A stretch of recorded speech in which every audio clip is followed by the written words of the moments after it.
Alhamdulillah, la hawla wa la quwwata illa billah, amma ba'du. Bapak-bapak, ibu-ibu, saudara-saudara kaum muslimin rahimakumullah.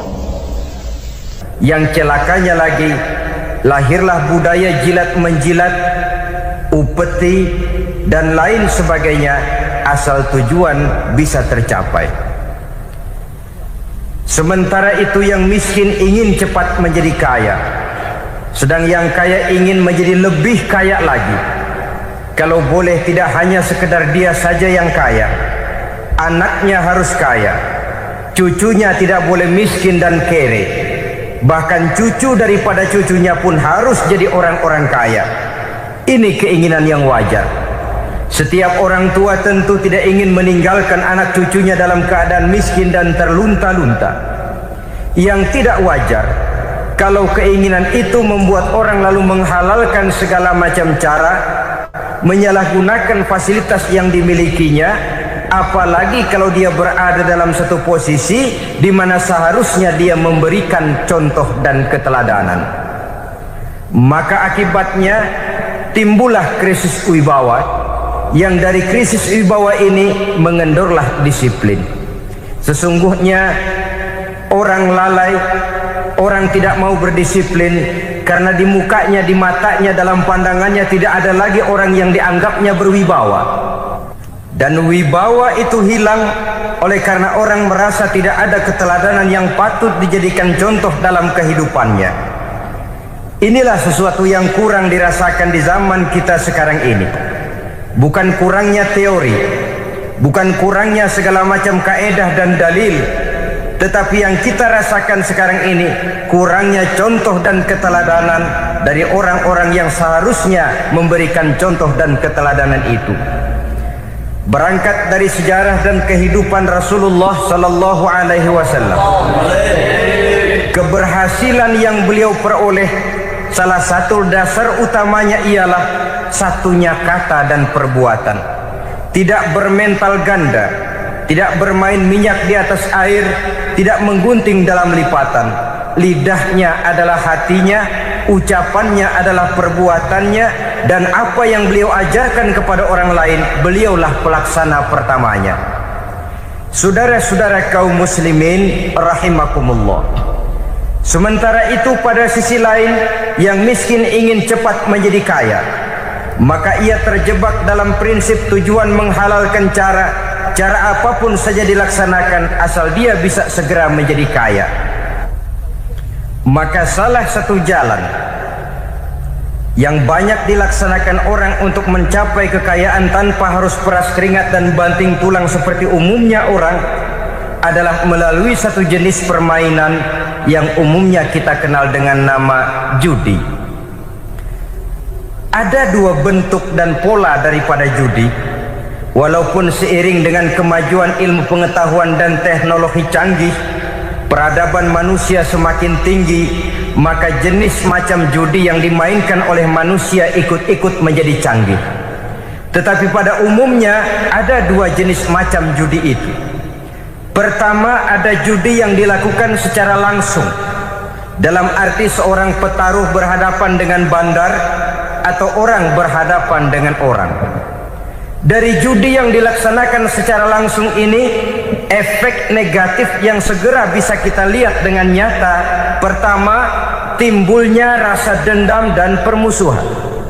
Walaupun orang nampak duduk berhadap-hadapan, walaupun kelihatannya mereka tertawa satu sama lain, tapi yakinlah itu cuma sekedar kulit saja. Pikiran yang ada dalam benak tiap-tiap orang yang terlibat dalam perjudian tidak lain ialah bagaimana saya bisa mengalahkan lawan main saya. Akibatnya tentu bisa kita pastikan akan timbullah dendam dan permusuhan bagi yang kalah, akan timbullah rasa sombong dan menganggap remeh orang lain bagi yang menang. Yang kedua, lalainya orang kepada apa yang menjadi tanggung jawab dan kewajibannya. Orang bisa lupa kepada anak dan istri. Kalau kepada anak dan istri saja sudah bisa lupa, apalagi kepada yang lain, sebab anak dan istri memang merupakan bagian daripada kehidupan kita. Konon lagi saudara, konon lagi keluarga yang lain, anak istri saja bisa terlupakan oleh penyakit dan permainan yang bernama judi ini. Yang ketiga, hilangnya rasa sayang kepada harta. Harta yang didapatnya dengan peras keringat dan banting tulang. Mungkin pergi pagi dan pulang sore. Setibanya dia di meja judi, apalagi uang tadi sudah bertukar dengan dalam bentuk koin, maka rasa sayang kepada harta itu tidak akan pernah ada lagi. Tetapi saudara-saudara, bagaimanapun juga, judi dalam artian langsung semacam ini hanya melibatkan orang-orang tertentu. Artinya selektif. Ada judi yang lebih berbahaya daripada jenis ini, perjudian massal. Taruhlah roulette dan kasino itu judi. Tetapi judi jenis roulette dan kasino ini bahayanya hanya untuk orang-orang tertentu yang memang sudah mapan, kelompok elit. Masa iya bocah angon di kampung main roulette? Apa ia yang tinggal di pinggir kali kenal kasino? Ya entahlah kalau kasino Prambos ya. Dari judi massal semacam ini lahirlah penyakit yang dinamakan tulul amal. Tulul amal, orang yang terlalu panjang angan-angan. Bukan tidak boleh orang bercita-cita, sebab cita-cita itu perlu. Katanya manusia tidak makan masih bisa hidup 1 bulan lebih. Manusia tidak minum masih bisa hidup 3 hari lebih. Tapi manusia tidak punya cita-cita 1 jam pun dia tidak akan bisa hidup.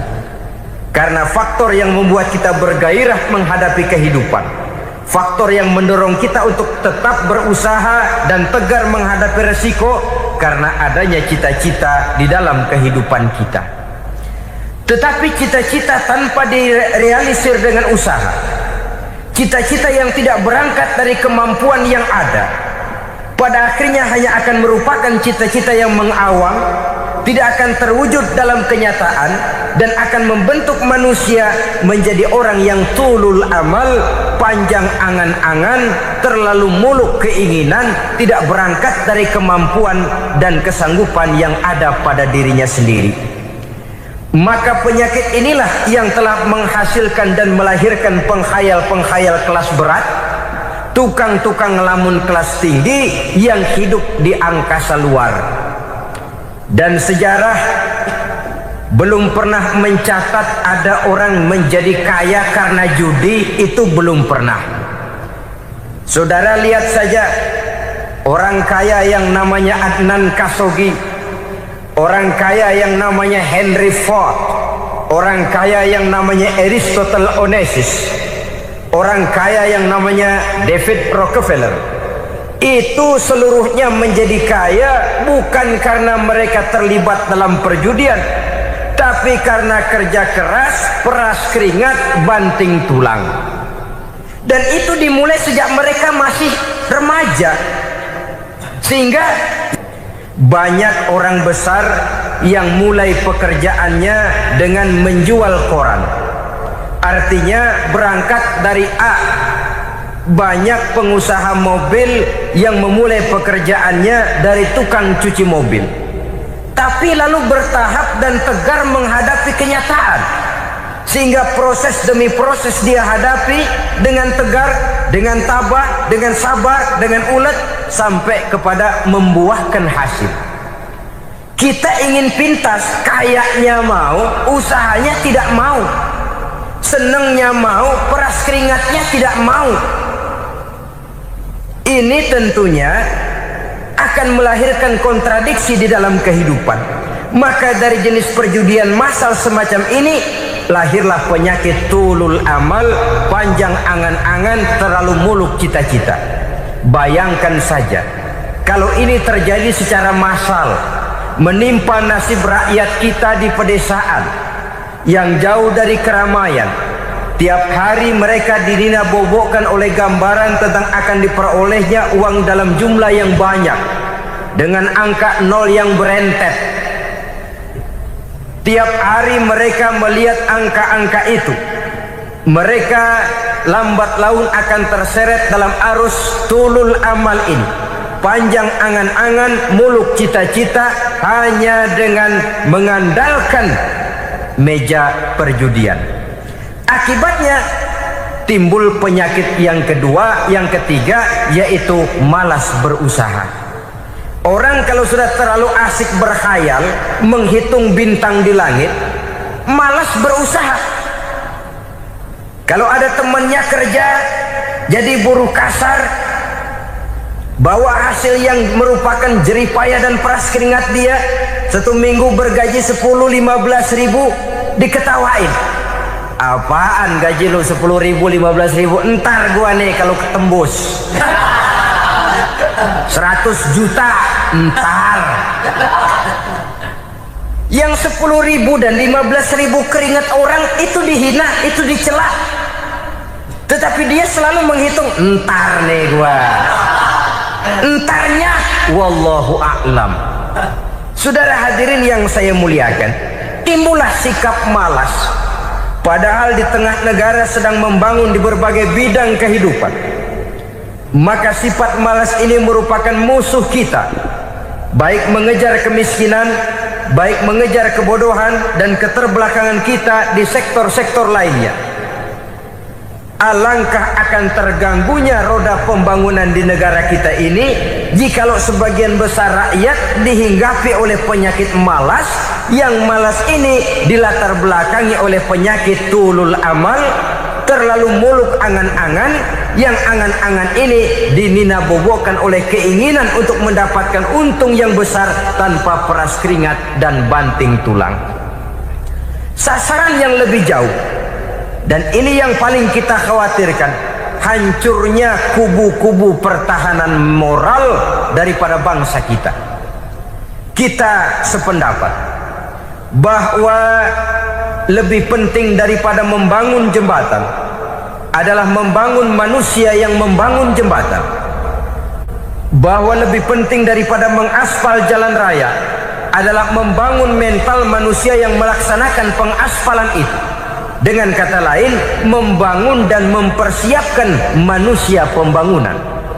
Tanpa itu, maka saya merasa khawatir kalau nanti kita tidak akan sampai kepada target yang kita harapkan oleh karena kandas di tengah jalan.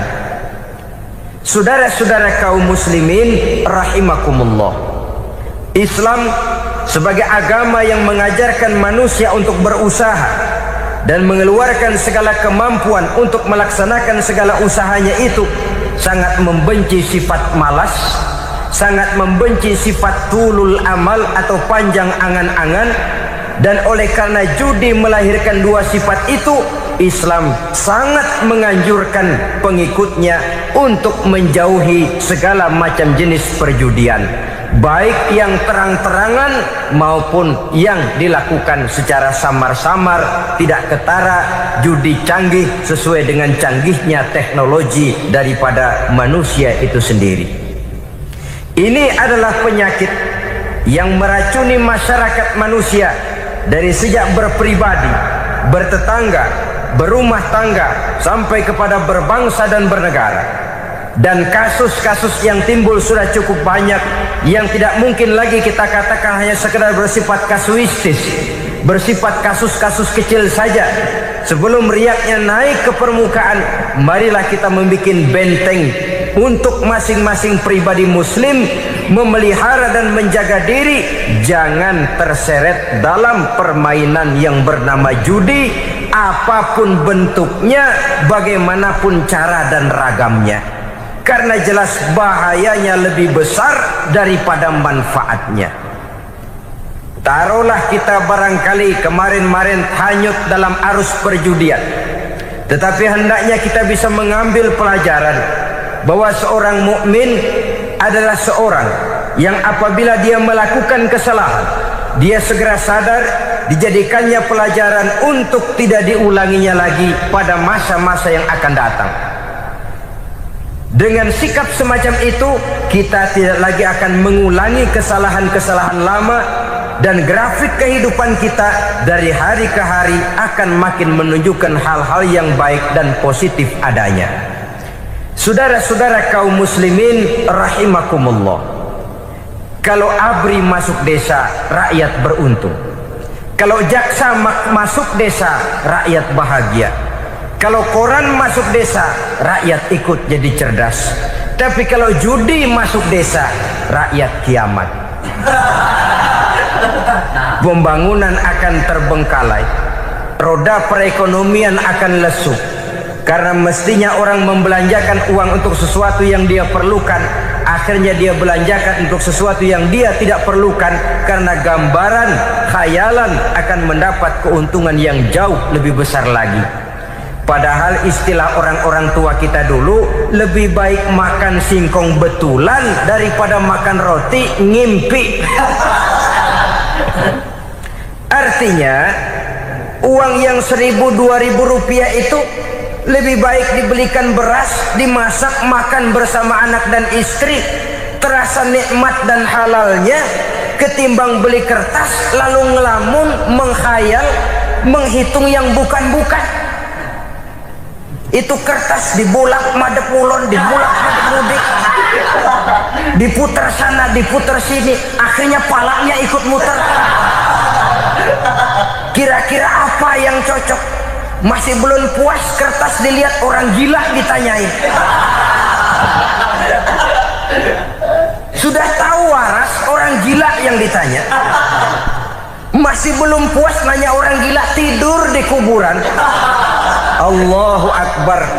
Padahal di rumahnya tempat tidurnya empuk, anget, nggak ada nyamuk. Kuburan, tidur di kuburan. Dampak-dampak negatif yang semacam ini pada gilirannya mau atau tidak mau akan menyeberang kepada garis akidah, membahayakan dan mengancam nilai-nilai tauhid yang kita miliki. Sudah kertas dibolak-balik, tidak puas, orang gila ditanya. Orang gila ditanya belum maram, tidur di kuburan. Barangkali ada bisikan. Saudara hadirin yang saya muliakan, memang walaupun wahyu sudah berhenti, tapi Allah masih memberikan ilham kepada hamba-hambanya yang dikehendakinya. Tetapi ilham itu bentuknya positif. Kalau saudara pagi-pagi berniat, tahu-tahu datang pikiran nanti malam mau ngaji, itu namanya ilham. Kalau saudara sedang merenung, tahu-tahu datang pikiran, saya mau sedekah, itu namanya ilham, bentuknya positif. Tapi kalau ngelamun, tahu-tahu datang pikiran nomor sekian sekian sekian pasang, itu bukan ilham, itu belis.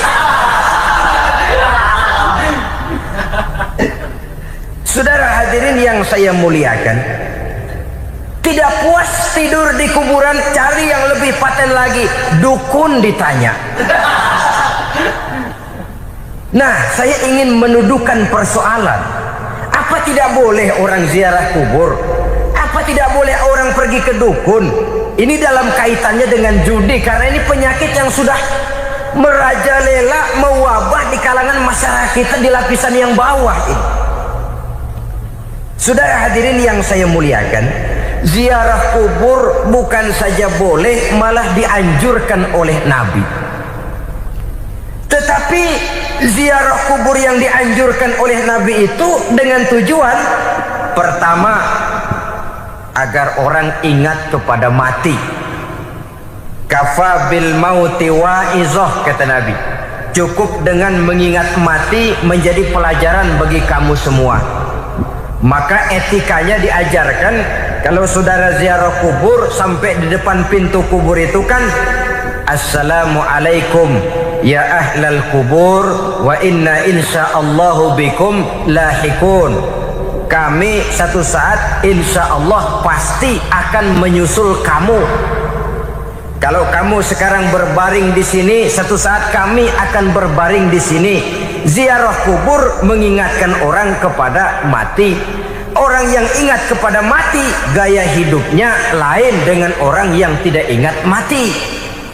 Nah, orang kalau nggak ingat mati, gaya hidupnya nggak terkontrol. Kalau dia berkuasa, Fir'aun. Itu nggak ingat mati. Kalau dia kaya, Korun. Sudah gambarannya nggak merupakan gambaran-gambaran yang baik. Orang yang ingat mati, dia berkuasa, dia berlaku adil. Satu saat saya akan mati dan ini akan dimintakan pertanggungan jawab. Orang kaya ingat mati, dia akan jadi pemurah. Kenapa? Kalau saya diberikan ilmu, pertanyaan akhirat cuma satu, ilmumu kau amalkan untuk apa? Kalau saya diberikan umur panjang, pertanyaan akhirat cuma satu, umurmu kau habiskan di mana? Tapi jikalau saya diberikan harta, pertanyaan akhirat ada dua, hartamu kau dapat dari mana, kau belanjakan kemana? Depannya ditanya, belakangnya ditanya, dapat dari mana, dibelanjain kemana? Sebab dua-duanya berkaitan dengan kegiatan. Kadang-kadang dapatnya dari jalan yang baik, tapi keluarnya ke tempat yang tidak baik, itu pun tidak betul. Atau dapatnya dari yang tidak baik, tapi dibelanjakan untuk yang baik, itu pun tidak bisa diterima. Oleh karenanya, dengan mengingat mati, gaya hidup seseorang jadi terkontrol karenanya. Yang kedua, dianjurkan kita untuk berziarah kubur itu mendoakan orang-orang yang sudah meninggal. Mal mayyitu fi qabrihi illa kal gharikil mutaghawis, kata Nabi. Orang yang sudah meninggal itu di alam barzahnya adalah seperti orang yang tenggelam di lautan, menunggu doa dari keluarganya yang masih hidup. Apakah itu anaknya, kemenakannya, cucunya, dan lain sebagainya. Adapun yang kalau kita ziarahi itu kuburnya orang-orang yang kita tahu merupakan orang soleh, orang yang berjiwa bersih, yang kita kenal ketakwaannya kepada Allah Subhanahu wa ta'ala, tidak ada salahnya kita bertabarruk, asal jangan dengan satu keyakinan bahwa dia secara mandiri bisa mendoakan kita. Dia hanya bisa melakukan itu hanya dengan izin Allah. Nah, umumnya orang kalau sudah ziarah ke kubur-kubur keramat itu, Allahnya kelupaan. Itu yang dikhawatirkan merusak dan mengganggu akidah. Sehingga di awal-awal perkembangan Islam, Nabi pernah melarang orang ziarah kubur itu. Ini bisa kita simak dari hadis, kuntu nahaitukum an ziyaratil qabri fazuruha. Dahulu aku pernah melarang kamu untuk ziarah kubur, adapun sekarang kalau mau ziarah, ziarahlah kamu.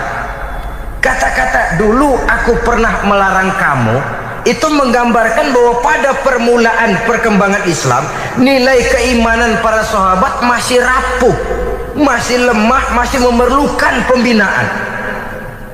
Sehingga kalau mereka sering ke kubur, dikhawatirkan mereka minta kepada kubur. Nah, tetapi tatkala nilai keimanannya sudah mapan, sudah kuat, kata Rasul, fazuruha. Adapun sekarang kalau mau pergi berziarah, ziarahlah kamu.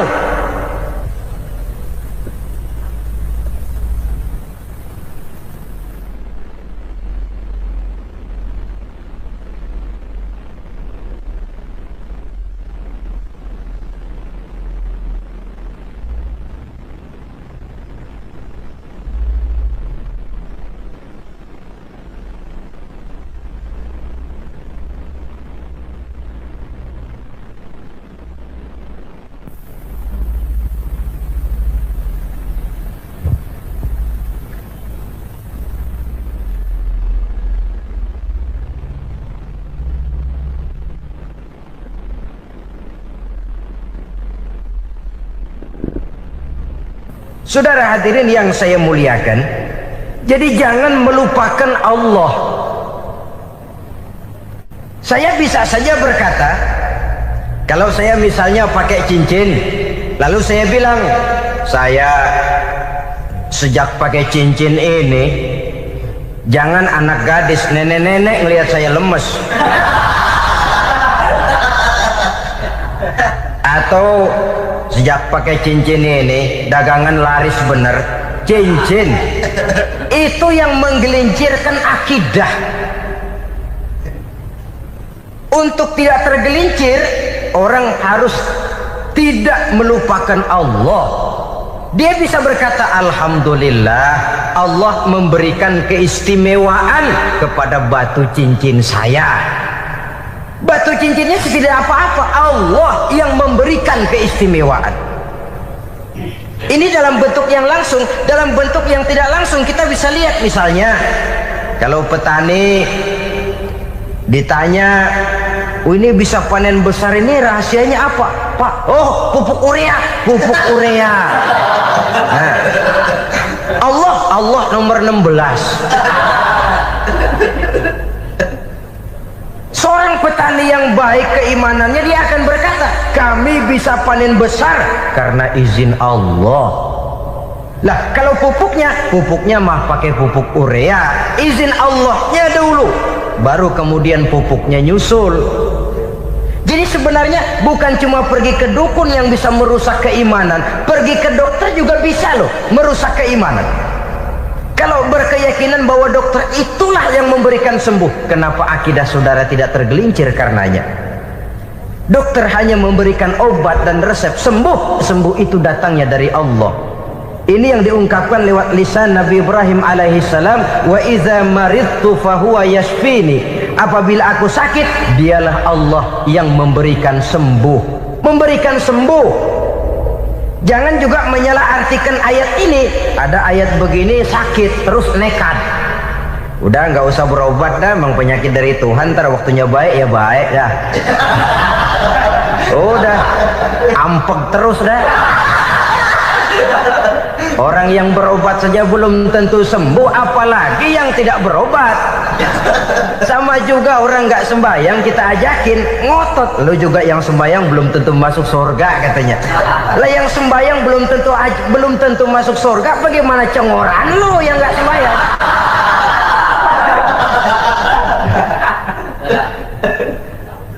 Saudara hadirin yang saya muliakan, kaum muslimin yang berbahagia. Jadi dengan demikian, maka jangan menghilangkan Allah. Kita, ajaran pokok dalam Islam adalah ajaran tentang tauhid. Nah, tauhid ini menyangkut mengesahkan Allah, baik di dalam zatnya, baik di dalam sifatnya, baik di dalam perbuatannya, baik di dalam beribadah kepadanya. Tauhid dalam ibadah itu ada. Tauhid dalam zat artinya zat Allah itu tidak tersusun, tidak terdiri dari bagian-bagian yang bisa pecah-pecah. Ya seperti kita ini kan ada kepala, ada kaki, ada tangan. Allah tidak tersusun zatnya dari bagian-bagian. Esa zatnya tidak bisa dibagi-bagi. Esa sifatnya artinya Allah itu sifatnya tidak pernah berubah. Sejak dahulu sampai sekarang Allah itu cinta kepada orang beriman yang melakukan kebaikan, dan Allah benci kepada orang kufur yang melakukan kejahatan. Mustahil satu saat Allah berubah. Orang kufur yang berbuat kejahatan didemenin, orang mukmin yang berbuat kebaikan dikeselin. Misalnya tahun 2000 Tuhan giliran jengkel sama orang mukmin. Itu mustahil. Dia esa di dalam sifatnya. Lain dengan sifat kita manusia. Sifat kita ini kan relatif. Ada saatnya kita senang, lain saat yang kita senang betul kita caci maki. Hari ini kita caci maki, besok kita puji. Lihat teman kaya, habis kita omongin, boleh jadi dia kaya. Kenapa? Dukunnya 36. Begitu kita habis caci maki begitu, dia datang ngasih duit sama kita, cacian itu bisa berubah menjadi pujian. Lu ya emang bukan main dah. Sifat kita itu relatif, bisa terpengaruh oleh situasi dan kondisi. Saudara hadirin yang saya hormati, kaum muslimin yang berbahagia, Allah juga esa di dalam perbuatannya. Artinya di dalam menciptakan apapun yang akan diciptakan oleh Allah, di dalam melakukan apapun yang akan dilakukan oleh Allah, tidak terikat kepada faktor lain, tidak memerlukan bantuan lain. Dia adalah mutlak. Nah, kemudian kita mengesahkan Allah dalam zatnya, mengesahkan Allah dalam sifatnya, mengesahkan Allah dalam perbuatannya, belum tentu berarti kita mengesahkan Allah dalam ibadahnya. Sebab banyak orang yang yakin betul Allah itu esa, teguh dengan pendiriannya. Tuhan lu siapa? Allah. Allah bagaimana? Esa. Bagaimana kalau dua? Kagak. Tiga? Enggak. Mantap. Soal tahlil paten. Tapi dalam ibadah kadang-kadang dia tidak mentauhidkan Allah. Ini makna wa ma umiru illa liya'budullaha mukhlisin. Kami tidak memerintahkan kepadamu kecuali untuk beribadah kepadaku, kata Allah, dengan ikhlas. Beribadah kepada Allah dengan ikhlas itu artinya apa? Beribadah hanya untuk Allah saja. Nah, kalau hanya untuk Allah saja, lalu kita minta berdoa di depan kuburan orang yang soleh, apa syirik? Tidak syirik. Kalau kita berkeyakinan bahwa orang tempat kita memanjatkan doa itu hanya bisa mendoakan kita dengan izin Allah. Dia sendiri tidak punya kekuasaan apa-apa. Tanpa izin Allah dia tidak bisa berbuat apa-apa. Itu tidak menyebabkan orang menjadi syirik. Sama saja dengan kalau saya berkata tadi, alhamdulillah Allah telah memberikan keistimewaan kepada batu cincin saya. Apa salahnya Allah memberikan keistimewaan kepada benda-benda mati? Allah memberikan keistimewaan kepada Hajar Aswad, benda mati. Allah memberikan keistimewaan kepada Masjidil Haram, benda mati. Allah memberikan keistimewaan kepada Ka'bah, benda mati. Orang tawaf keliling Ka'bah, sembahyang di Masjidil Haram, sujud menghadap kepada Ka'bah, apakah jadi syirik? Tidak, kita menyembah Ka'bahnya, kita menyembah yang punya Ka'bah itu. Nah, di sini kita lihat bahwa fungsi Ka'bah hanya merupakan wasilah. Tapi kalau Allahnya kita hilangkan, jadilah kita penyembah batu. Hanya saja batu itu berbentuk 4 bernama Ka'bah. Sa'i, orang yang melaksanakan haji, lari-lari antara Safa dan Marwah, amalan apa itu? Seakan-akan kita menghormati bukit-bukit, gunung-gunung. Tapi bukan itu yang kita tuju dalam pelaksanaan sa'i itu. Yang kita tuju adalah ini perintah Allah. Allahnya yang diutamakan. Maka hal semacam ini tidak menyebabkan orang menjadi syirik dan tergelincir dari tauhid. Tapi kalau ziarah kubur dengan niat cari buntutan, nomor yang cocok, ini niatnya saja sudah salah. Nah, kalau berangkat dengan niat yang salah, sampai di sana saya yakin, seyakin-yakinnya amalannya pasti salah.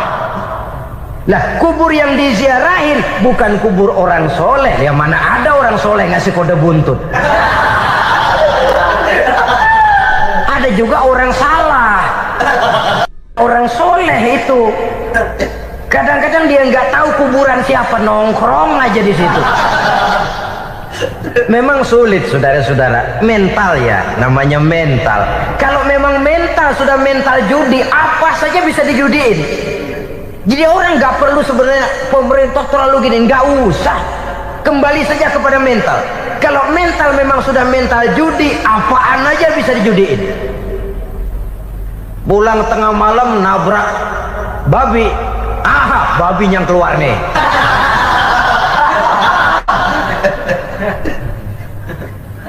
Mobil lewat, nomornya bisa dijudiin. Bajai lewat, bajai bisa dijudiin. Mental. Kalau memang mental sudah mental judi, apapun saja bisa dijudikan. Saudara hadirin yang saya muliakan, lalu bagaimana dengan dukun? Ya, saudara hadirin, pergi ke dukun hakikatnya sama dengan pergi ke dokter. Orang berusaha melaksanakan yang namanya syariat, hakikatnya kembalikan kepada Allah. Syariatnya kita laksanakan. Tetapi, nah ini tetapi, yang pertama saudara harus tahu betul dukunnya itu bayang apa enggak, agamanya kuat apa enggak, Sebab ya tentu tidak ada dukun yang jelek, karena pada umumnya penyakit dukun itu kan nyohor, iklan lewat koleha-kolehanya. Kita bisul kecil datang, kita dukun, ini si kecil kemarin bisul kayak kelapa 5 menit baik. 5 menit, padahal kemarin kagak ada yang datang. Diolah sedemikian rupa supaya orang mantap. Jadi jangan asal sembarangan. Kadang-kadang lihat potongan dukunnya aja kita ngeri. Mukanya sudah kremot, nggak pernah tersentuh air wudhu. Jangankan air wudhu, mandi aja jarang. Yang kayak begini yang dipegang mati-matian, yang dipercayai habis-habisan, akan kita kemanakan tauhid kita ini? Apalagi kalau perginya sudah dengan niat mencari nomor yang jitu. Itu saya katakan lagi tadi, berangkat saja sudah dengan niat yang salah.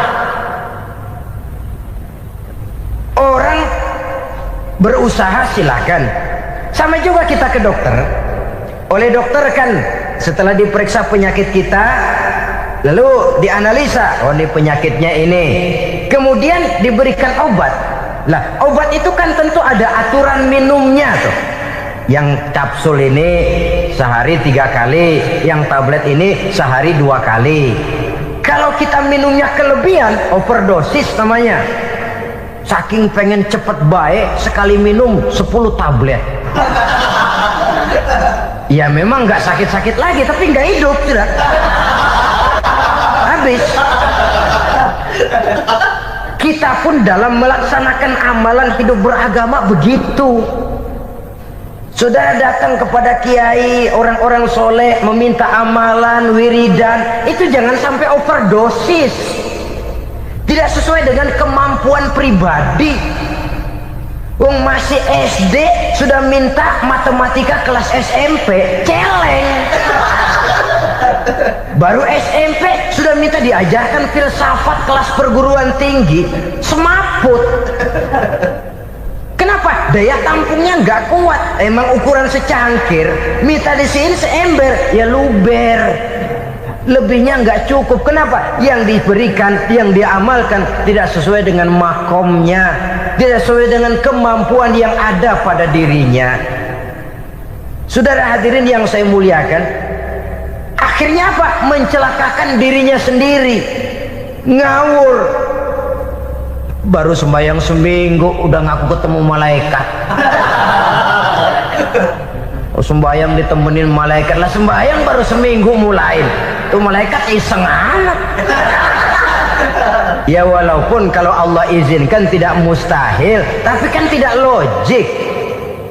Orang yang melaksanakan ibadah puluhan tahun memerlukan riyadhah dan latihan, khusyuk dan tawadhu, penuh tazallul, merendahkan diri di hadapan Allah, belum tentu mendapat karunia yang semacam itu.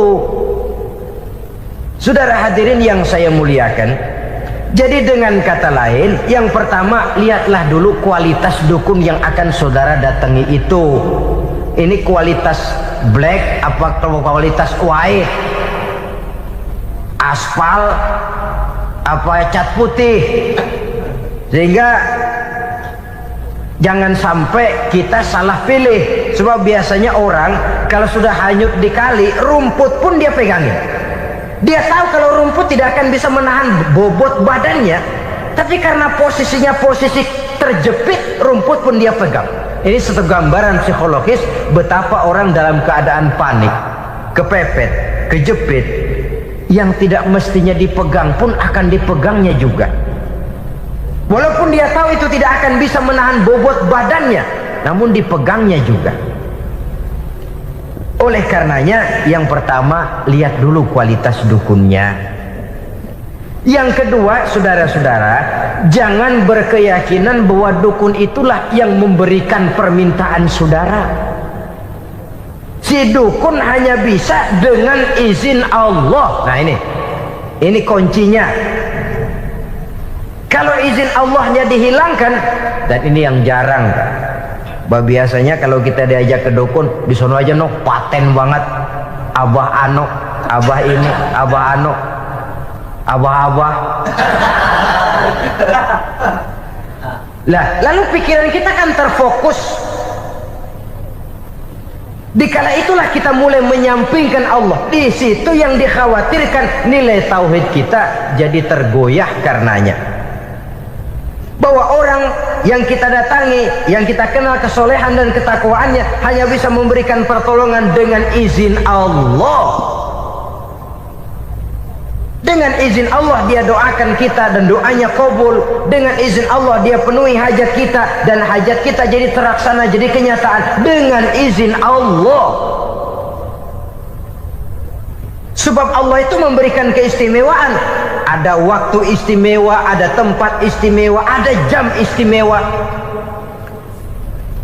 Kenapa sih sedekah hari Jumat dengan sedekah hari Kamis pahalanya kok lebih besar hari Jumat? Karena itu waktu istimewa. Kenapa untuk sembahyang sunnah dianjurkan sepertiga malam yang terakhir? Karena itu waktu istimewa. Kenapa doa di Multazam, di dekat Hajar Aswad, di Hijr Ismail, di Raudhah dikabulkan Allah? Karena itu tempat istimewa. Memang kadang-kadang ada orang berkata, kalau mau berdoa kenapa mesti di kuburan wali? Di rumah juga berdoa, Tuhan dengar. Betul, Tuhan dengar, bahkan tidak berdoa pun Allah tahu isi hati kita. Tapi soal dikabulkan atau tidak, itu hak Allah. Dan Allah memberikan fasilitas kepada tempat-tempat tertentu dan istimewa. Dan itu diajarkan oleh Nabi. Di Raudhah perbanyak doa. Kenapa? Itu tempat yang mustajabah. Artinya Allah memberikan keistimewaan kepada tempat-tempat tertentu. Dalam konteksnya dengan ini, makom para aulia, para wali, para ulama soleh, tidak ada salahnya kita berdoa di sana, bertawassul, bukan meminta kepada si kiai, bukan meminta kepada si ulama, bukan meminta kepada si wali, meminta kepada Allah melalui tempat yang orangnya kita yakin dekat dengan Allah. Walaupun Allah tidak memerlukan perantara, itu jelas. Allah tidak memerlukan calo, memang, tapi Allah menyediakan waktu dan tempat-tempat istimewa. Itu harus kita manfaatkan untuk mendekatkan diri dan berdoa kepadanya. Saudara-saudara kaum muslimin rahimakumullah, saya kembali dalam konteksnya dengan dukun yang akhir-akhir ini jadi populer karena merajalelanya judi sampai kepada desa-desa, pedesaan-pedesaan terpencil, yang akibatnya menjauhkan orang dari nilai tauhid. Padahal benar kalau orang berkata kadzabal munajjimun walau sodaku, tukang-tukang ramal itu bohong walaupun benar. Kalaupun betul, kebetulan. Itu maksudnya bohong walaupun betul, betulnya betul kebetulan. Maka para remaja itu biasanya gemar kepada membaca bintang Anda minggu ini, kan begitu toh? Nah, apa Aries, apa Virgo, apa Leo dan sebagainya, dan itu memang menarik untuk dibaca. Rezeki sebelah kulon, asmara anget. Saudara hadirin, hal yang semacam ini boleh saja untuk dibaca, tapi tidak untuk diyakini kebenarannya. Boleh saja untuk dibaca, tapi tidak untuk diyakini kebenarannya. Karena meyakini kebenarannya sama saja dengan mendahului Allah. Dan itu bisa menggelincirkan nilai-nilai tauhid kita. Tauhid dalam ibadah, saya katakan tadi, menyembah hanya kepada Allah, bermohon hanya kepada Allah dengan menggunakan fasilitas-fasilitas yang disediakan oleh Allah, baik berupa waktu maupun tempat-tempat tertentu dan orang-orang. Ya, kalau waktu dan tempat saja ada yang diberikan keistimewaan oleh Allah, padahal tempat itu benda mati, apalagi manusia yang merupakan makhluk hidup. Saudara hadirin yang saya muliakan, saudara-saudara kaum muslimin yang berbahagia, sehingga dengan demikian kita tetap menjaga nilai-nilai akidah. Dan dengan ini syariat kita laksanakan tanpa membuang hakikat. Sebab hakikat tanpa syariat itu kosong. Syariat tanpa hakikat juga tidak ada tujuan. Yang penting hati bersih, nggak sembahyang nggak apa-apa. Mana bisa begitu, Mas? Kalau memang hati bersih nggak usah sembahyang nggak apa-apa. Nabi Muhammad dulu berhenti dong sembahyang. Sebab beliau orang yang hatinya paling bersih. Nah, orang yang hatinya paling bersih saja sembahyang yang nggak berhenti, masa kita lalu mau berhenti? Yang penting kan kita bisa dekat dengan Allah melalui perasaan, banyak-banyak ingat. Apa itu sembahyang? Macam-macam. Itu hakikat saja tanpa syariat ya tidak bisa. Syariat saja tanpa hakikat juga gerak lahir yang tanpa roh namanya. Kita melakukan sholat tapi kita tidak tahu untuk apa kita sholat dan kenapa kita sholat dan siapa yang kita sembah di dalam kita sholat. Sehingga dengan demikian keduanya tidak bisa terpisahkan satu sama lain, seperti halnya kulit dan isi. Barangkali pernah saya ingatkan, kulit penting, isi pun juga penting. Hakikat penting, syariat juga penting.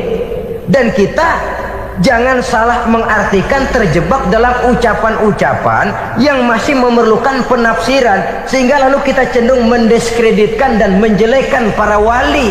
Misalnya ada ucapannya Syekh Abdul Qadir Jailani yang berkata begini, barang siapa yang masuk ke rumahku lalu ia memakan makananku, maka ia akan masuk surga. Ini kalau ucapan ini dipahami secara apa adanya, ya jelas orang bisa tergelincir. Tapi kalau ditafsirkan secara betul, siapa yang masuk ke dalam rumahku? Di mana rumah Syekh Abdul Qadir? Di mana umumnya rumah para wali? Di masjid. Jadi siapa yang masuk ke dalam rumahku? Masjid. Lah kalau sudah di dalam masjid, makanannya apa? Getuk.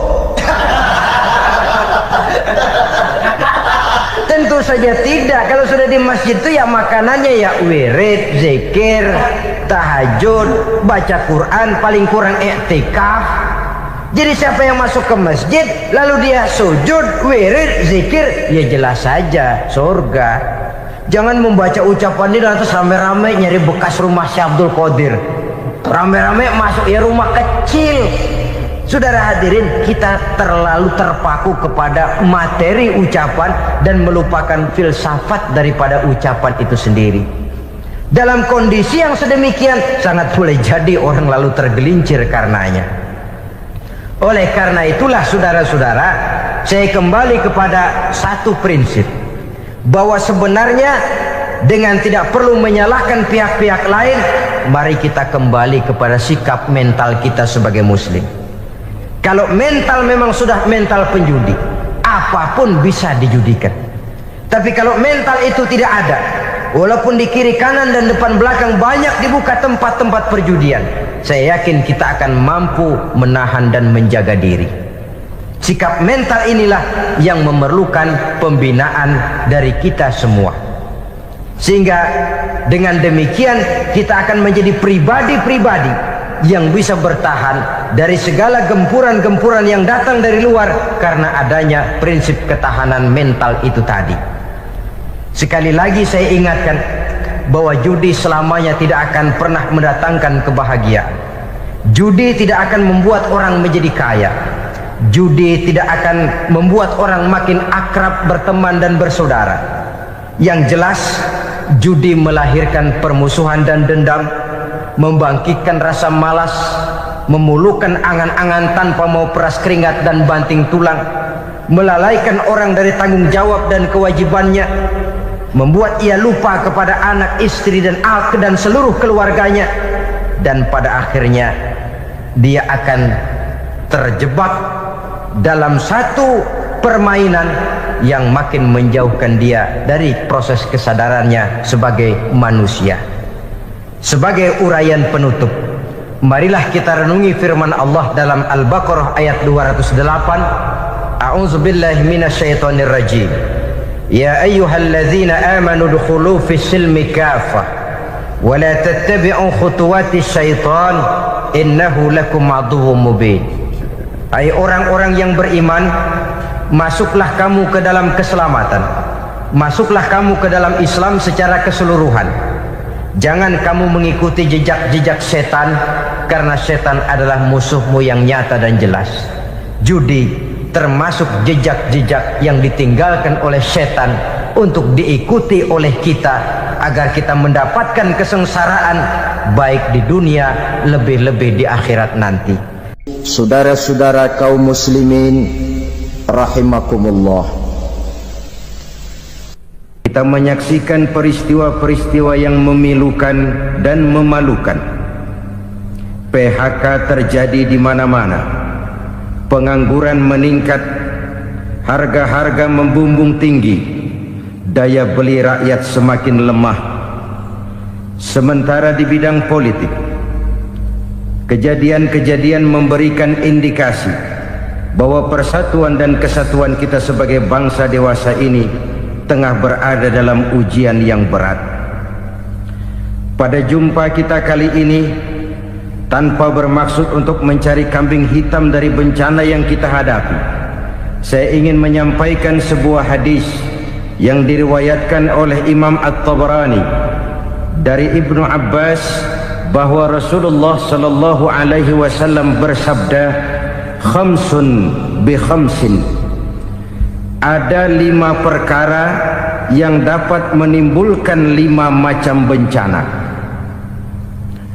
Mari kita renungi hadis ini satu demi satu sebagai bahan introspeksi buat kita semua dalam menghadapi bencana yang tengah berlaku sekarang ini.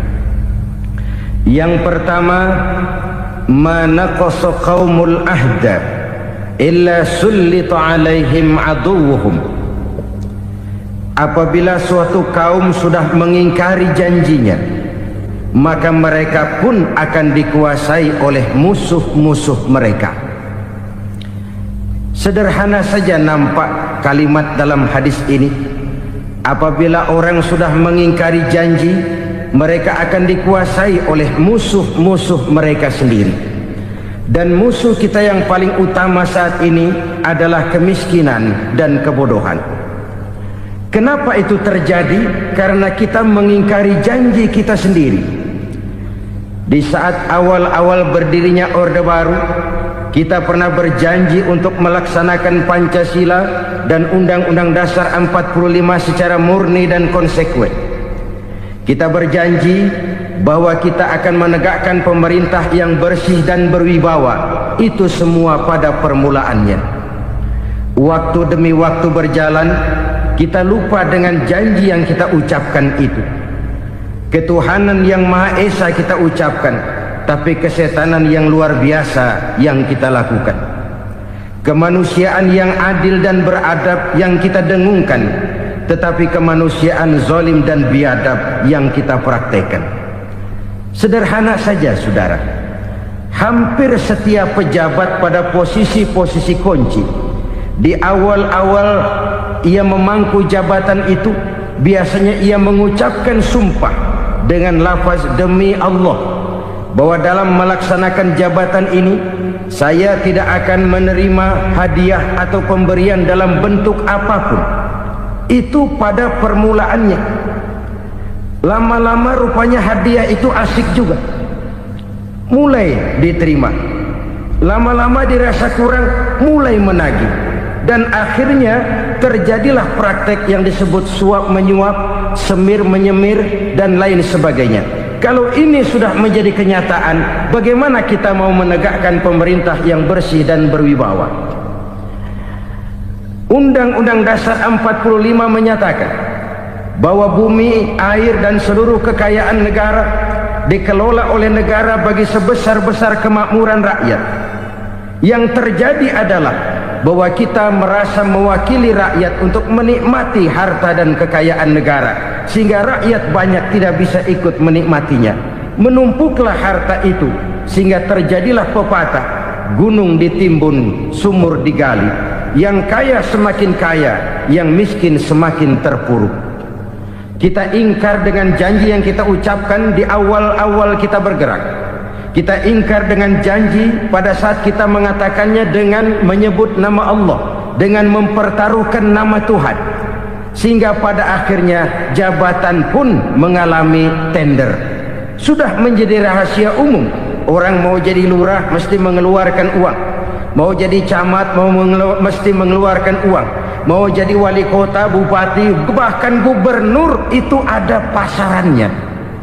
Secara logika, kalau orang memperoleh satu jabatan karena banyak mengeluarkan uang, tentu pada saat ia mengeluarkan uang, ia sudah punya pemikiran, modal pasti pulang, modal pasti kembali.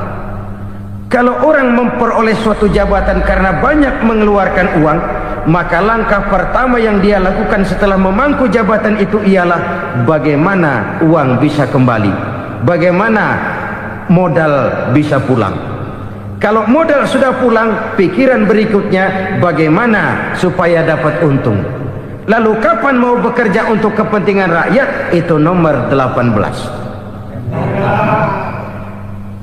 Kemudian kalau ada proyek-proyek besar, pertanyaannya ialah bukan apakah proyek ini bermanfaat bagi rakyat, apakah proyek ini layak untuk diteruskan, tetapi yang jadi pertanyaan paling utama ialah bagian saya berapa duit dari proyek ini. Kita bisa lihat proyek, mega proyek lahan 1 juta hektar di Kalimantan Tengah, triliunan rupiah, dan proyek itu gagal. SD Inpres bulan ini diresmikan, bulan depan retak. Jembatan-jembatan bulan ini gunting pita, bulan depan runtuh. Kita ingkar dengan janji. Kita berkata kita bekerja untuk kepentingan rakyat, tapi kita tidak pernah mengenal rakyat itu. Apabila suatu kaum sudah mulai mengingkari janji, maka mereka akan dikuasai oleh musuh-musuh mereka. Akibatnya tersusunlah barisan-barisan sakit hati yang makin lama makin menjadi bola salju, menggelinding membesar, dan kemudian terjadilah hal-hal yang tidak kita inginkan lagi. Apabila suatu kaum sudah mengingkari janji, maka mereka akan dikuasai oleh musuh-musuh mereka. Ini penyebab bencana yang pertama. Kita tidak konsekuen. Tadinya kita dengan lantang teriak-teriak perantas korupsi, ganyang korupsi. Pada waktu kita belum mendapat kesempatan. Setelah kita naik punya kesempatan, rupanya korupsi enak juga dirasa. Terjadi pergeseran nilai, orang luntur, kehilangan idealisme awal. Lalu untuk menghibur-hibur diri, menutup-nutup kesalahan, kita gunakanlah pepatah bahwa tidak ada gading yang tak retak, bahwa kita harus mikul dhuwur mendem jero. Itu semua cuma sebagai dalih agar kesalahan kita tidak dibicarakan orang lain. Padahal kita sendiri yang mengingkari janji. Kita yang keluar dari komitmen awal kita. Kita berjanji melaksanakan Pancasila dan Undang-Undang Dasar 45 dengan murni dan konsekuen. Kita berjanji untuk menegakkan pemerintah yang bersih dan berwibawa. Namun dalam kenyataannya itu tidak kita laksanakan dengan sebagaimana mestinya. Kita bergeser, kita mengalami proses degradasi, peluncuran nilai, dan akhirnya terbentuklah barisan-barisan sakit hati yang semakin lama semakin membesar itu. Kita harus introspeksi. Memang kalau zaman sedang susah, biasanya kambing hitam laris, tukang kompor gentayangan. Itu dari dulu selalu mencari kambing hitam. Karena itu kita tidak bicara orang, kita tidak bicara siapa yang salah, kita bicara sistem, dan sistem itu bisa mengena siapa saja. Kalau orang sudah mulai mengingkari janji, bergeser dari komitmen awal, itu sudah mulai ia mengalami proses peluncuran, proses degradasi. Ini penyebab yang pertama. Kita tidak lagi konsekuen.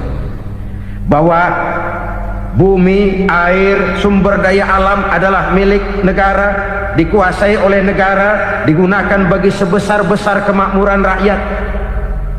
Ternyata rakyat yang makmur itu tidak merupakan gambaran yang menyeluruh dari rakyat kita. Undang-undang dasar kita menganut ekonomi kekeluargaan, tapi yang kita praktekkan adalah ekonomi keluarga. Kalau bukan keluarga nggak dapat proyek. Kalau bukan keluarga nggak dapat macam-macam.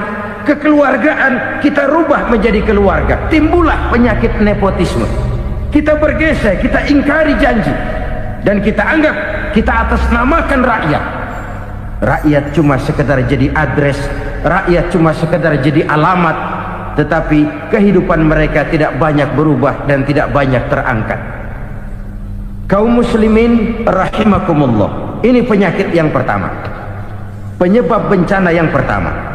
Yang kedua kata Nabi, wa ma hakamu bighairi ma anzalallah, apabila hukum yang diterapkan sudah tidak lagi bersumber dari hukum Allah, illa fasya fihimul faqru, maka akan bertebaranlah kemiskinan di mana-mana.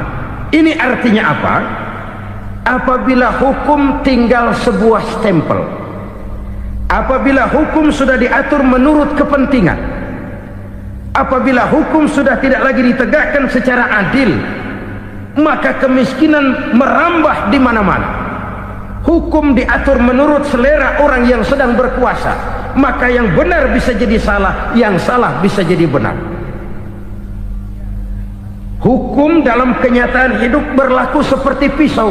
Pisau itu kan saudara lihat, yang namanya pisau dimanapun itu tajamnya ke bawah, ke atas tumpul. Kalau hukum itu, kalau untuk rakyat, hukum itu tajam bukan main, cepat sekali dilaksanakan. Tapi giliran menengah ke atas, yang gedean dikit berbuat salah, hukum tumpul. Hukum pura-pura tidak dengar, akibatnya terluka rasa keadilan rakyat. Satu kasus rakyat diam, dua kasus rakyat diam, tiga kasus rakyat diam, kasus terakumulasi di hati rakyat, luka rasa keadilan, dan itu menjadi sumber bencana. Penjarahan kita tidak setuju itu, tapi kita harus melihat kausalnya. Itu kan tidak berdiri sendiri, itu kan karena terlukanya rasa keadilan rakyat, melihat kesempatan ini tidak merata. Kalau rakyat ini yang ngajukan kredit ke bank, walaupun jumlahnya cuma jutaan, ratusan ribu, susahnya 17 setan.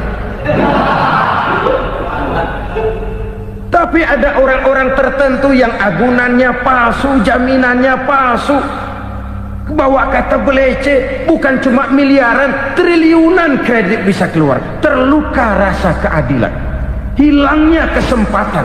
Rakyat cuma dapat kesempitan, jarang dapat kesempatan. Dari lukanya rasa keadilan ini, memang ya entah lipstik, entah basa-basi, dibentuklah tim ini, dibentuklah badan pengawas ini, dibentuklah tim ini. Kalau membentur tahu, hancur tahu. Tapi kalau tim yang dibentuk membentur karang, bukan karangnya yang hancur biasanya, timnya yang bubar. Kenapa? Yang dibentur batu karang yang sangat keras. Kita main-main dengan hukum, kita tidak konsekuen dengan hukum, luka rasa keadilan, dan itu terakumulasi. Edi Tamsil, rakyat tahu, terakumulasi, menguap begitu saja. Kasus-kasus lain rakyat tahu, menguap begitu saja. Ketidakadilan terakumulasi, mengendap di hati rakyat, menunggu ledakan. Pada saat sumbu meledak, rakyat tidak bisa dibendung lagi. Oke, kita tidak setuju dengan penjarahan, tapi jangan melihat itu sebagai peristiwa yang berdiri sendiri. Kenapa itu terjadi? Kausalnya kenapa? Oke, kita tidak setuju memang, tapi yang dijarah oleh rakyat kan memang cuma untuk perut. Yang dijarahkan beras, yang dijarahkan televisi, yang dijarahkan kulkas yang masih bisa dihitung. yang memang real untuk kebutuhan rakyat. Penjara-penjara berdasi kepala botak yang menguras uang rakyat habis-habisan, enak saja melenggang dalam kehidupan ini. Makin terluka rasa keadilan rakyat. Apabila hukum yang diterapkan sudah menyimpang dari keadilan yang diajarkan Allah, fasyafihimul fakru, bertebaranlah kemiskinan. Aneh, memalukan, memilukan. Sebuah negara agraris yang katanya pulaunya hijau royo-royo, gemari palau jenawi toto tentem kertora harjo, yang tahun 93 pernah mendapat penghargaan dari FAO, Badan Pangan Sedunia, sebagai negara yang berhasil dalam swasembada pangan. Sekarang ini kita terpaksa betul beli beras dari Vietnam, beli beras ke Kamboja, beli kedelai dari Kamboja. Kenapa? Lahan sawah kita habis ditanami pabrik. Teknologi kita, teknologi loncatan yang non-applied, tidak terpakai oleh kita. Lantas lahan yang tidak bisa kita tanami, kita paksakan lahan-lahan gambut menjadi tanah pertanian yang subur dengan biaya triliunan, dan kita gagal. Kita cari jarum dan kapak hilang. Kita mau jadi negara industri dengan loncatan teknologi yang maju, kita lupakan pola pijak kita sebagai negara agraris, dan akhirnya kita kecolongan. Lihatlah dewasa ini, rakyat kita antri sembako di mana-mana. Di sebuah negara agraris, ketidakadilan melahirkan kemiskinan, kemiskinan moral dan kemiskinan material. Kemiskinan moral, rakyat nggak percaya lagi sama pejabat. Rakyat mengalami krisis figur. Orang, alah lu ngomong dah sama ember.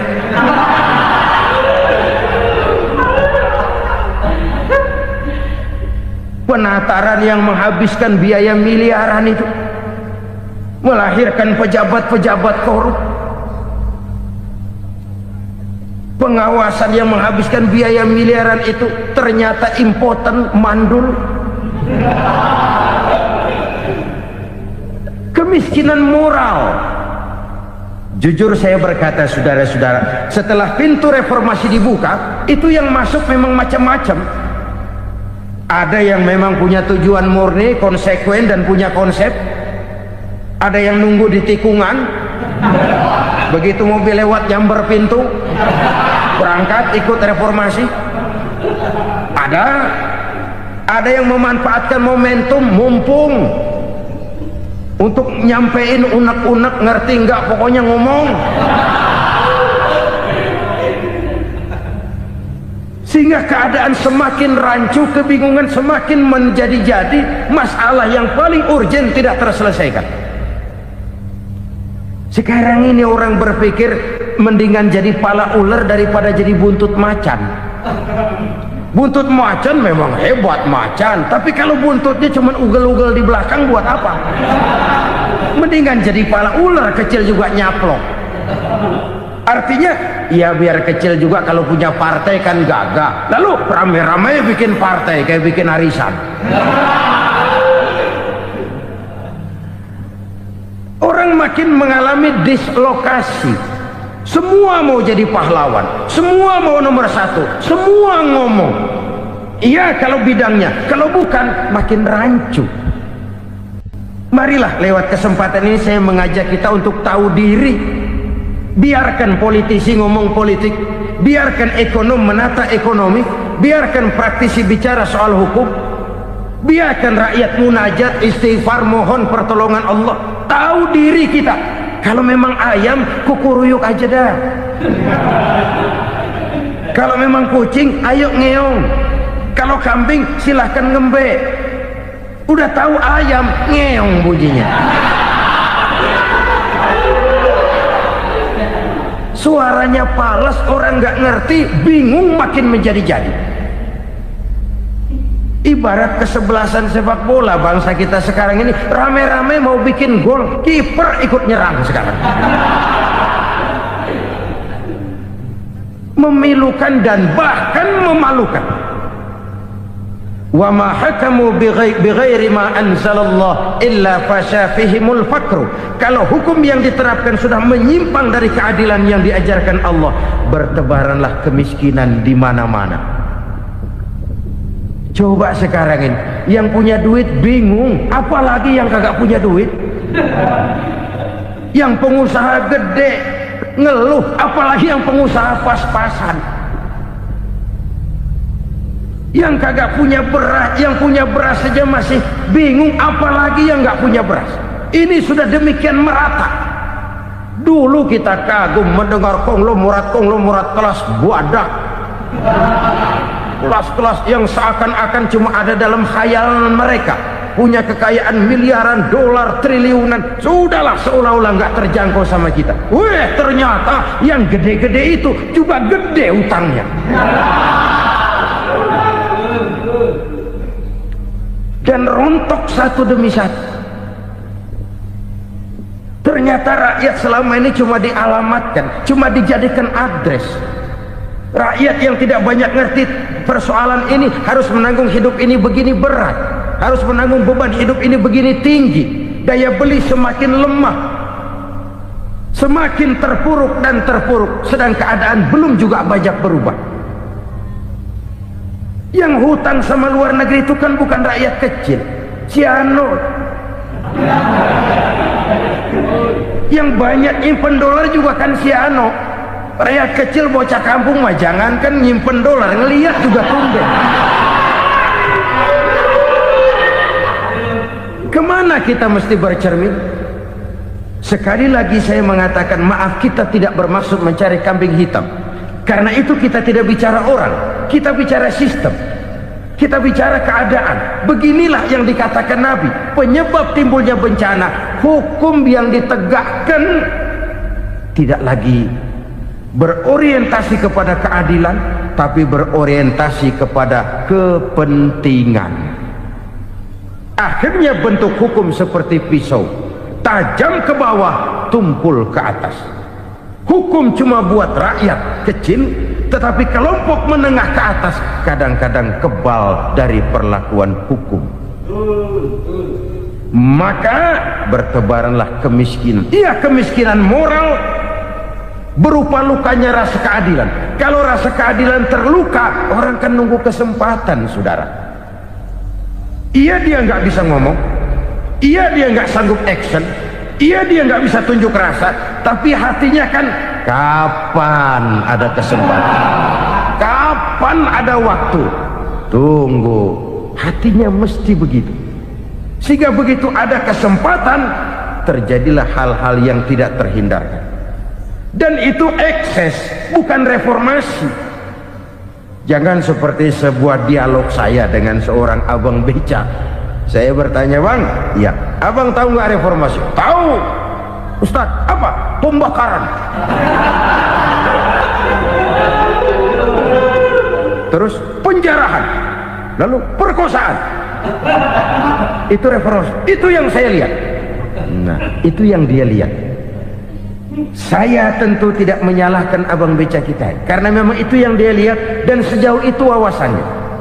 Tapi ini indikasi bahwa banyak rakyat kita yang belum bisa menggunakan kebebasan secara bertanggung jawab.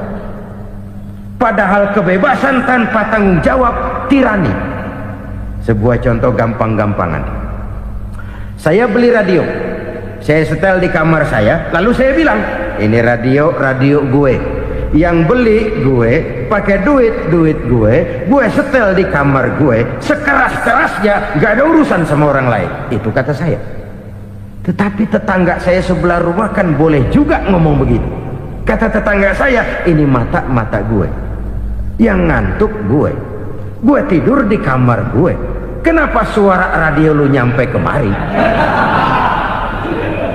Artinya apa ini? Kebebasan saya nyetel radio dibatasi oleh kebebasan tetangga saya yang mau tidur. Tidak ada kebebasan mutlak. Kebebasan mutlak tanpa tanggung jawab kembali akan melahirkan tirani, kembali akan melahirkan pemaksaan kehendak. Dan itu lagi-lagi bukan demokrasi. Saudara-saudara kaum muslimin rahimakumullah, ini penyakit yang kedua, lukanya rasa keadilan, terutama di kalangan rakyat kecil. Itu mengendap menjadi akumulasi dan menunggu giliran kapan bisa dimuntahkan.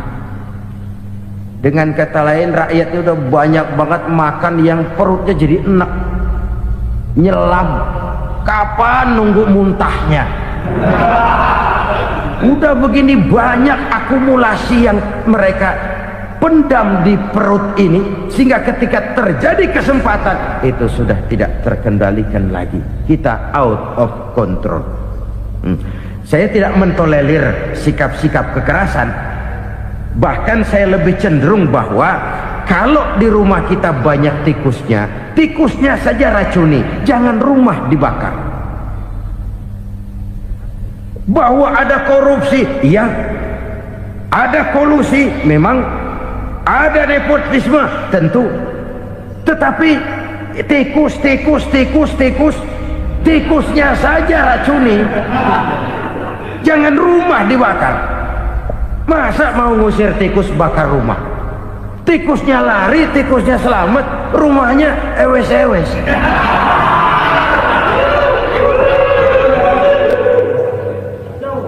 Tikus selamat, rumah nggak punya, masalah nggak terselesaikan dengan sebagaimana yang kita harapkan. Kita sepakat ini negara hukum, dan di hadapan hukum semua manusia itu sama. Itu prinsip yang diajarkan Allah. Al-musawat bainan nas fi takalifil ahkam. Semua manusia sama dalam berhadapan dekat dengan hukum Allah Subhanahu wa taala. Kalau hukum sudah pandang bulu, itu jelas yang enak yang banyak bulunya. Siapa yang banyak bulunya? Monyet. Kalau hukum pandang bulu, monyet keenakan. Saudara-saudara kaum muslimin rahimakumullah, introspeksi. Mari kita bercermin bagaimana perjalanan hukum selama ini. Kalau introspeksi ini kita temukan, lalu ada upaya untuk memperbaiki diri. Jangan menggunakan tak ada gading yang tak retak, mikul duwur mendem jero untuk menutup-nutupi kesalahan orang. Padahal kesalahan itu sedemikian besar. Padahal rakyat kita tiap hari antri sembako. Ada yang sehari sekali makan, ada yang makan sudah bercampur tiwul, ada yang nasi sudah dicampur pisang, balik jadi orok lagi. Macam-macam upaya rakyat untuk menangsal perut ini. Lalu rakyat ditenang-tenangkan, lebih baik puasa Senin Kemis sambil menghadapi krisis ekonomi. Kenapa rakyat yang disuruh puasa? Kenapa bukan pejabatnya yang puasa lebih dulu untuk kemakmuran rakyat? Kalau rakyat yang memang perutnya udah gepeng disuruh puasa, makin krempeng perutnya. Artinya pejabat harus punya sense of politik. Ya, tidak, puasa itu kan tidak cuma Senin Kemis saja. Puasa itu puasa perasaan, puasa menghargai perasaan yang sedang kondisi yang sedang dihadapi oleh rakyat. Bagaimana rakyat yang tengah antri sembako melihat pejabatnya lewat dengan mobil yang harganya sampai 1 miliar. Oh, inilah pemimpin saya. Luka lagi rasa keadilannya. Kita tidak tenggang rasa. Puasa dalam artian itu pun akan menolong menegakkan semangat kebersamaan, membentuk semangat kebersamaan. Saudara-saudara kaum muslimin rahimakumullah, penyebab bencana yang ketiga dikatakan oleh baginda Nabi, wala dhaharat fihimul fahishatu illa fasha fihimul maut. Apabila kekejian telah merajalela, maka maut bertebaran di mana-mana. Kita renungi butir kalimat dalam hadis ini. Apabila kekejian telah merajalela, maut bertebaran di mana-mana. Begitu murah arti sebuah kehidupan. penjarahan untuk hal-hal yang kecil tapi sampai mengorbankan nyawa. Apabila kekejian sudah terjadi di mana-mana, maut pun bertebaran. Maut dalam arti berpisah ruh dengan jasad, tapi juga maut dalam arti orang bisa mati karirnya, orang bisa mati usahanya, orang bisa mati kesempatannya karena perbuatan-perbuatan keji yang selama ini tidak terbendung. Lahirlah teori mafia. Siapa yang kuat dia yang berkuasa, siapa yang lemah dia menjadi mangsa. Proyek-proyek besar yang menang tender itu ya dari itu ke itu saja. Yang pengusaha-pengusaha tidak punya koleksi, koneksi, tidak bisa bayar komisi, dapat proyek tetelan. Ada dagingnya, dikit namanya juga tetelan. Dagingnya sudah habis disantap oleh meja. Sekian puluh meja dilalui, sekian puluh amplop dikeluarkan. Sehingga yang akhirnya ya tinggal tetelan itu tadi. Maka kualitas pekerjaan pun sudah bukan lagi jadi masalah. Demikianlah mafia-mafia ini bermunculan di mana-mana. Di pengadilan terkenallah mafia pengadilan. Hukum bisa dibeli, hukum bisa dipesan menurut kebutuhan sponsor.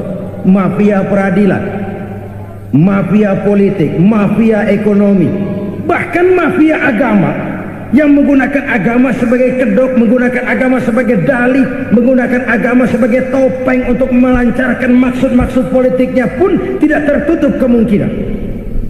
Apabila kekejian telah merajalela, maut bertebaran di mana-mana. Korupsi, kolusi, nepotisme itu bagian dari kekejian. Kita selama ini kalau mendengar maksiat, itu yang terbayang cuma judi, mabuk, zina. Iya, itu maksiat. Tapi korupsi, kolusi, nepotisme itu juga maksiat dalam bentuk lain. Kalau ini sudah bertebaran, maka maut terjadi di mana-mana. Jangan bayangkan cuma mati orangnya, itu sih kewajiban. Yang menyakitkan itu orangnya masih hidup tapi dibikin mati, karirnya mati. Kenapa? Karena yang diperlukan bukan cuma orang pinter tapi orang taat. Biar pinter, kalau nggak taat minggir. Biar bodoh, kalau taat bisa nyenangin atasan, bisa nyemir, nyemur. Kumaha juragan wae ayo nama. Itu yang kadang-kadang dapat penghargaan. Tidak ada prestasi kerja kecuali bikin senang orang di atas. Kita lihat di desa-desa jalan rusak. Kalau ada berita pejabat anak mau turun, jalan rata sekali. Sampai tanah dari mana aja dikeruk buat ngeratain tuh jalan. Pejabat pulang legok lagi jalanan. Katanya kita kerja buat rakyat, nyatanya kita cuma melayani atasnya. Kenapa? Terjadi lingkaran setan. Seperti kata lagu Dul Sumbang itu.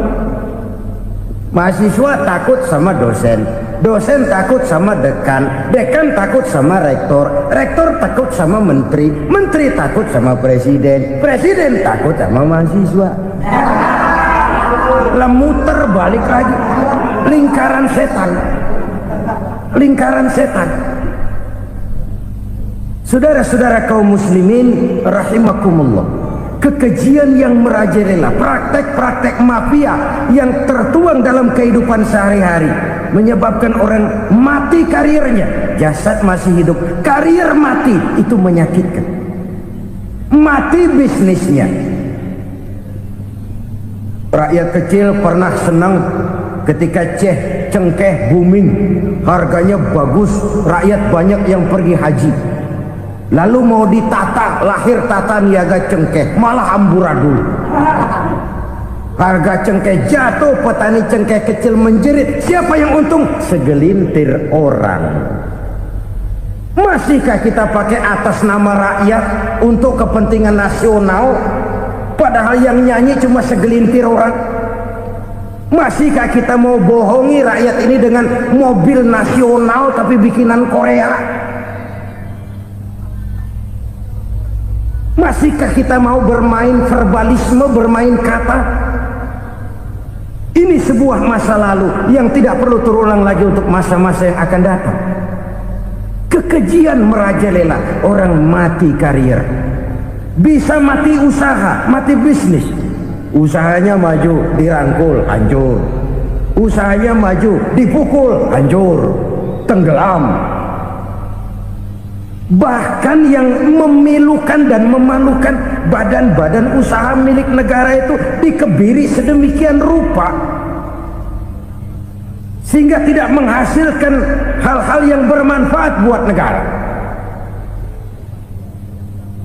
Saudara-saudara kaum muslimin rahimakumullah, kalau nafsu yang sudah mengatur itu semua, maka kekejian pun merajalela. Orang sudah pakai teori mafia, yang kuat dia yang menang, yang kuat dia yang berkuasa, yang lemah silakan minggir di sudut-sudut kehidupan. Kalau kekejian seperti ini merajalela, maut bertebaran di mana-mana. Banyak orang mati kariernya, banyak orang mati usahanya, banyak orang mati imajinasinya. Sekarang ini dalam dunia seni yang banyak karyawan seni, bukan seniman. Seniman itu kan dilahirkan, lain seniman, lain karyawan seni. Sekarang yang banyak karyawan seni, bukan seniman. Mati karier, mati imajinasi, mati improvisasi, sehingga kehidupan persis sinetron. Sinetron itu yang kita lihat rumah mewah, yang kita lihat rumah bagus. Gak pernah kita lihat di sinetron kita ini rakyat antri sembako. Kita dijejali hal-hal yang indah, yang wah, yang membuat kita tenggelam dalam gaya hidup instan, tenggelam dalam gaya hidup wah. Kita lupa dengan realitas keseharian di tengah-tengah masyarakat kita. Lahirlah kelompok-kelompok selebritis, dibesarkan oleh berbagai media. Selebritis pilek aja masuk koran, pilek.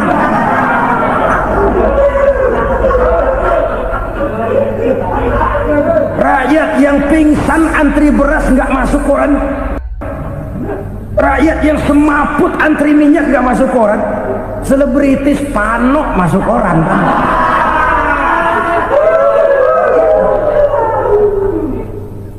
Kita besarkan hal-hal kecil, kita kecilkan hal-hal besar. Kenapa? Kita mengejar oplah, kita profit oriented, tidak lagi berorientasi kepada realitas hidup yang kita hadapi ini. Kalau kekejian sudah merajalela, kata Nabi, maka maut bertebaran di mana-mana. Maut dalam artian maut, coba lihat sekarang begitu murah nyawa. Karena 1000 perak orang mau nusuk bunuh. Karena beras seliter orang khilaf, begitu murah kehidupan. Tapi kekejian dalam bentuk korupsi, kolusi, nepotisme, kekejian dalam bentuk itu mematikan karier, mematikan bisnis, mematikan imajinasi, mematikan kreativitas. Itu juga maut dalam bentuk lain akibat kekejaman lain. Ini penyebab yang ketiga. Yang keempat, penyebab bencana menurut baginda Rasul, wala tuffiful mikyala illa muni'un nabat. Apabila timbangan sudah dicurangi, maka tercegahlah tumbuh-tumbuhan. Apabila timbangan sudah mulai curang, maka terjadilah musim paceklik. Apabila bisnis sudah bergaya mafia tadi itu, kecurangan-kecurangan terjadi, tender di balik pintu, yang dimenangkan cuma kelompok-kelompok yang bisa memberikan presentasi yang besar, muni'un nabat, terjadilah paceklik. paceklik, panen gagal, wereng ya wereng, kemarau panjang it's okay, air sulit iya, tetapi kan semua itu ada yang ngatur. Kemarau ada yang ngatur, belalang itu ada yang ngatur, air itu juga ada yang ngatur. Yang ngatur itu yang serba maha. Kalau ia murka melihat kecurangan timbangan, Allah itu kalau murka kan gampang saja, tinggal komandoin balang, lang hancurin tuh sawah. Konvoy belalang, konvoy. Allah tinggal ngutik angin El Nino, mampir lo ke Indonesia, hujan nggak turun-turun, kemarau panjang. Jadi kalau musim kemarau kan namanya anginnya El Nino. Kalau musim hujan anginnya namanya La Nina. Cakep namanya, kejem orangnya. Saudara lihat Cina sekarang sedang kena La Nina, banjir besar, ribuan orang meninggal. Dia mah ribuan mati kagak berasa, rakyatnya miliaran. Bangladesh lagi ngalami La Nina, India lagi ngalami La Nina. Angin, hujan, kemarau, belalang itu kan ada yang ngendaliin. Kuncinya bukan di belalangnya, kuncinya bukan di peredaran matahari berputar, kuncinya di atas yang mengatur semua itu. Kalau timbangan sudah mulai curang, pengusaha sudah nggak mau jujur, apa nggak bikin perut jadi mual. Begitu rakyat antri sembako pingsan nggak dapat beras, sementara beras ditumpuk-tumpuk sampai membusuk. Kemana hati nuraninya? Kemana akal pikirannya? Kemana mereka yang berbuat atas nama rakyat tapi melihat rakyat susah tidak tergerak hatinya? Apabila timbangan sudah mulai dicurangi, bisnis sudah mulai melenceng, maka terjadilah paceklik. Sebuah negara yang berhasil dalam swasembada pangan, lalu sekarang menjadi negara yang rakyatnya antri untuk memperoleh kebutuhan pangan. Saudara-saudara kaum muslimin rahimakumullah, ini intinya adalah kecurangan. Kalau kecurangan sudah terjadi di mana-mana, dan ini milik siapa saja, bukan soal tempat, bukan soal jabatan, soal manusianya, SDM-nya. Kecurangan tidak cuma terjadi di kantor, di masjid bisa terjadi kecurangan. Korupsi tidak hanya bisa terjadi di kantor, di madrasah bisa ada korupsi. Faktor manusianya, ini soal SDM. Kecurangan yang besar tentu besar lagi kerugiannya. Kecurangan yang kecil, kecurangan sehari-hari, pedagang-pedagang kecil ngurangi timbangan. Barang yang buruk dikatakan baik, yang baik dikatakan buruk. Itu merugikan perorangan. Kecurangan yang besar merugikan bangsa dalam bentuk total, dalam bentuk seutuhnya. Nah, kecurangan-kecurangan seperti ini rakyat kan lihat, rakyat kan tahu, dan itu kembali terakumulasi di sini, pegel. Dan jangan lupa, rakyat yang nggak ngomong itu, rakyat yang nggak bersuara itu, batinnya menjerit, jeritannya menggoncang aras, dan itu didengar Allah. Yadullah fauqal jamaah, kata Nabi, tangan Tuhan di atas orang banyak. Jeritan hati rakyat menggoncang aras.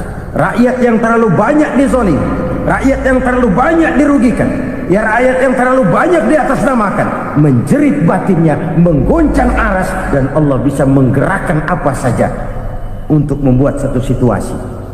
Allah bisa menggerakkan apa saja untuk membuat satu situasi. Saudara-saudara kaum muslimin rahimakumullah, ini faktor yang ketiga, timbulnya kecurangan. Faktor yang keempat maksud saya. Yang kelima, penyebab timbulnya bencana menurut baginda Nabi, wala muni'uz zakat wala muni'uz zakat illa hubbisa anhumul qatr. Apabila zakat enggan dibayar, maka tercegahlah qatrun. Qatrun ini kalau bahasa kita sembako. maka tercegahlah kebutuhan-kebutuhan yang kita perlukan. Ini, kita tidak meragukan bahwa yang kita tuju adalah masyarakat yang adil dalam kemakmuran dan makmur dalam keadilan. Nah, antara kemakmuran dan keadilan ini memang sering tidak bisa berjalan seiring. Pada saat kemakmuran kita kejar, ekonomi kita pacu, ada nilai-nilai keadilan yang tertinggal. Pada saat nilai keadilan kita tegakkan benar-benar, ada unsur-unsur kemakmuran yang terabaikan. Oke, kita bisa mengatakan kasus. Oke, kita bisa mengatakan itu sebagian kecil. Tapi kalau sebagian kecil, lama-lama kan jadi sebagian besar. Oke, kita mengejar kemakmuran. Pertanyaannya, kemakmuran untuk siapa?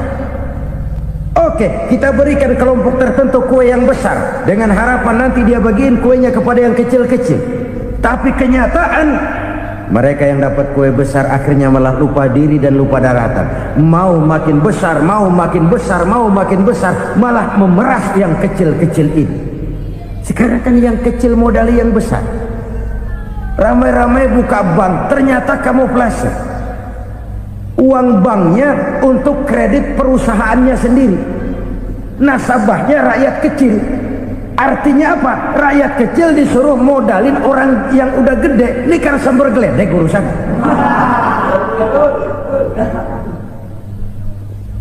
Ini kan permainan apa lagi? Rakyat kecil suruh modali yang gede, nasabahnya rakyat kecil, kumpulkan uangnya di bank, kucurkan kredit kepada perusahaannya sendiri. Bukankah itu rakyat kecil suruh modali yang gede? Sudah begitu kejamkah kita untuk meraih keuntungan dengan mengorbankan orang kecil ini? Sudah tidak bicara lagi kah nurani kita melihat penderitaan orang yang semakin susah ini? Kalau zakat enggan dibayar, padahal zakat 2,5% saja, 2,5% saja. Kalau itu pun enggan, kalau zakat saja enggan, bagaimana pula yang namanya sedekah, bagaimana pula yang namanya infak, bagaimana pula yang namanya santunan, bantuan. Kadang-kadang lipstick nyumbang si nyumbang, cuman nyolongnya lebih gede. Ini namanya sumbangan lipstick. Buat lipstick itu kan buat ngumpetin bibir pucat. Itu fungsi utama lipstick.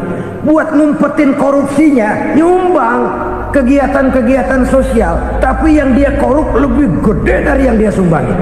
Lipstick kamuflase, nepu kata anak sekarang.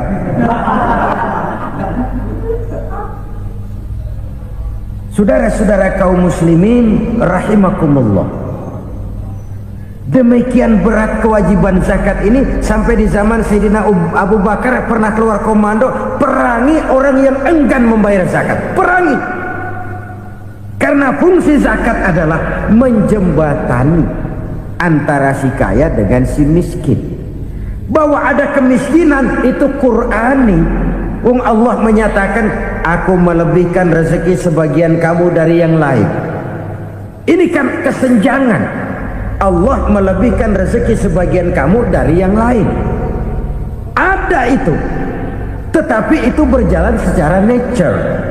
Nah, kalau direkayasa, yang kaya semakin kaya, yang miskin semakin terpuruk, yang sudah besar dapat proyek besar, yang kecil dapat tetelan. Ini kan rekayasa namanya. Kesenjangan yang direkayasa ini yang kita harus kikis.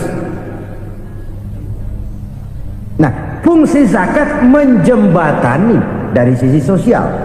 Dari sisi pribadi, Nabi berpesan, zakku amwalakum biz zakat. Bersihkan hartamu dengan zakat. Sekarang ada istilah nyuci uang. Uang hasil korupsi itu bisa dicuci, dijadikan uang bersih. Bukan pakai rinso, bukan. Pakai politiknya koruptor, diolah sedemikian rupa sehingga jadi uang resmi. Sudah memutik, itu termasuk yang disebut kejahatan kerah putih, white collar crime, kejahatan kerah putih. kejahatan pakai dasi, kejahatan kelas kakap. Makanya orang mendingan goblok kagak bener daripada pinter kagak bener. Goblok kagak bener itu gampang ngurusinnya, pinter kagak bener ini yang berabe bener ngurusinnya.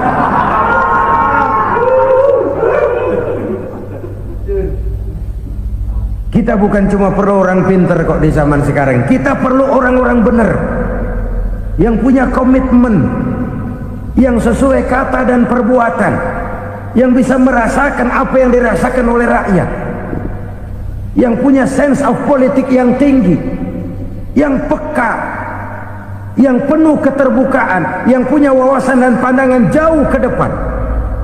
Dari sisi pribadi, zakat itu membersihkan harta kita. Ya, dia tercampur dengan yang subuhat, dia bahkan mungkin tercampur dengan sedikit-sedikit yang haram. Itu zakku amwalakum bizzakat. Bersihkan hartamu dengan zakat itu. Pada sisi sosial ia menjembatani, pada sisi pribadi ia membersihkan harta kita. Karena itu kalau kita minta berdoa minta rezeki, syarat rezeki itu halalan thayyiban